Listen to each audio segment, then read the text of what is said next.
புதுச்சேரியில் மக்களுடைய கடுமையான போராட்டத்துக்கு பிறகு குற்றவாளிகளுக்கு தகுந்த தண்டனை, கடுமையான தண்டனை வழங்கப்படும்னு அரசாங்கம் சொல்லியிருக்கிறாங்க.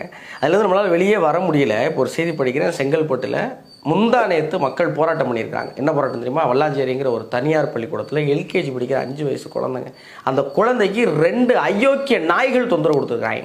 2 பேரும் அந்த பள்ளிக்கூடத்தோட வாத்தியார். ஒருத்தன் பேர் 31 வயசு ராசையா, இன்னொரு ஆளுக்கு 40 வயசுக்கு ஆயேஷ்குமார். மக்கள் என்ன போராட்டம் பண்ணாங்க தெரியுமா? பள்ளிக்கூட நிர்வாகம் எந்த நடவடிக்கையும் எடுக்கலைன்னு போராட்டம் பண்ணியிருக்காங்க. இந்த பள்ளிக்கூட நிர்வாகம்லாம் இருக்கலாமாங்க? தினமும் இந்த செய்தியாக படிக்கும்போது கொலை கொதிக்குது.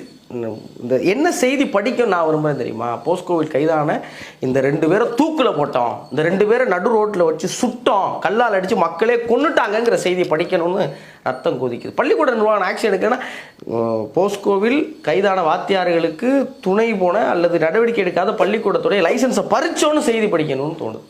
இதுக்கு என்ன தீர்வுங்கிறதே புரியல. நீங்கள் என்ன தீர்வு நினைக்கிறீங்க இதுக்கு?